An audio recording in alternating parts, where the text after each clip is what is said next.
Now, there are so many AI tools out there. One of the most popular ones is Meta AI. It's from the parent company of WhatsApp, Instagram, and Facebook. Anyway, in this video, we'll show you how to generate images with Meta AI, and you can even edit them too. So first, you need to install the Meta AI app. It's available on the Play Store and App Store. Anyway, after installing it, just open the Meta AI app. After opening, first, here you can see some reels. To generate an image, what you need to do is click this button. Right in the center, you'll see one button. When you click on it, you'll reach a page like this. Here, what you need to do is, down here, you can see the Ask Anything option. Click on that, and here you need to type Create Image or Generate Image, something like that. The point is, Meta AI should understand that you want to generate an image. You can type anything. For example, I'm typing Create Image, and after that, you need to type the prompt. For example, I'm typing something like this.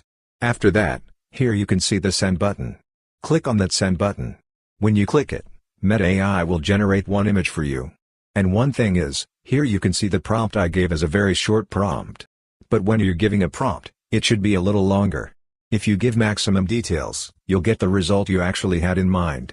For example, I typed Create Image of a running man. But if you're typing, what you need to do is give maximum details. For example, you need to mention his age, his race, his skin color, his height, weight, his dress, then his background, everything you should mention. And you should also mention from which camera angle that photo is taken and every detail you can think of. If you mention those details, you'll get the result that was in your mind. Anyway, type the prompt like that. And another trick is, if you're not good at prompting, you can ask Meta AI to generate a good prompt for you. For that, go to a new page. After that, ask Meta AI to generate a good prompt for you.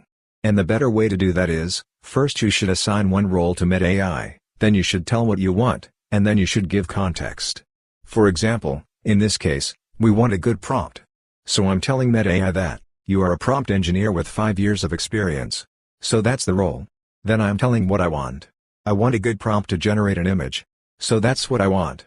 And third, you should give context. In this case, the context is the details of the image. So I should give maximum details there. So if you give those maximum details, Meta AI will generate one good prompt for you.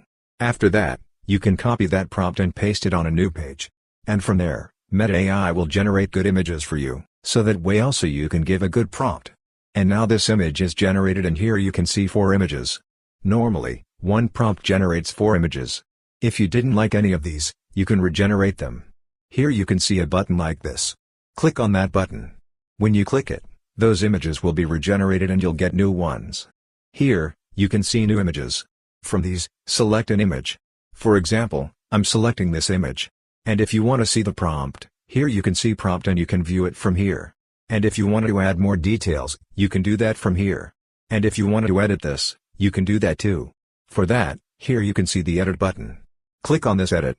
And after that, you just need to type the changes you want to make. For example, I'm typing something like remove the cap. After that, click on the send button, and when you click it, it will make those changes in the photo. Now here you can see the new photo. So this way you can easily edit photos too. And after that, if you want to change the face of this person, you can do that also. For that, click on this add button, and if you want to add your face, click on me. When you click that, that person's face will change to your face. So that's also an interesting thing. And it's not only your face, you can add other people's faces too. Sometimes they may be your Instagram friends. In that case, what you can do is click on this and select add. After that, here you can see a request option. Click on request and you can select your Facebook or Instagram friends. And if they accept the request, you can add their face also. And here some options are there too. You can select whichever option you like. Anyway, you can add a face like this. And here you can see the restyle option.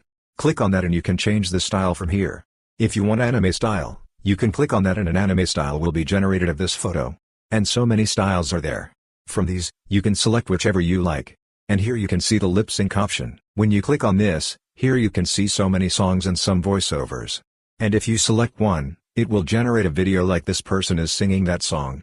For example, I'm selecting this and clicking on the down button. Here you can see the previous anime style photo. Anyway, I've selected the lip sync option. Here you can see that lip sync video. Now this person is singing that song. So that's an interesting thing. And here you can see some more options. Here you can see the animate option. If you wanted to generate a video, click on animate and you can describe the animation. For example, I'm typing running and like I said before, you should add maximum details. And if you wanted to add music, click on this music and you can add music too. Anyway, for example, I'm clicking on this send button. Now a video will be generated. Now here you can see that video. So that's also an interesting thing. And here you can add voiceover effects, and if you want to extend it, you can do that too. Anyway, that's in the video section. In this video, we're mainly talking about generating images. So we're not going into more details about that. Anyway, this way you can easily generate AI images in Meta AI. We've also shown how to generate some videos. Anyway, hope this video was helpful for you. If you found it helpful, consider subscribing. See you in the next video.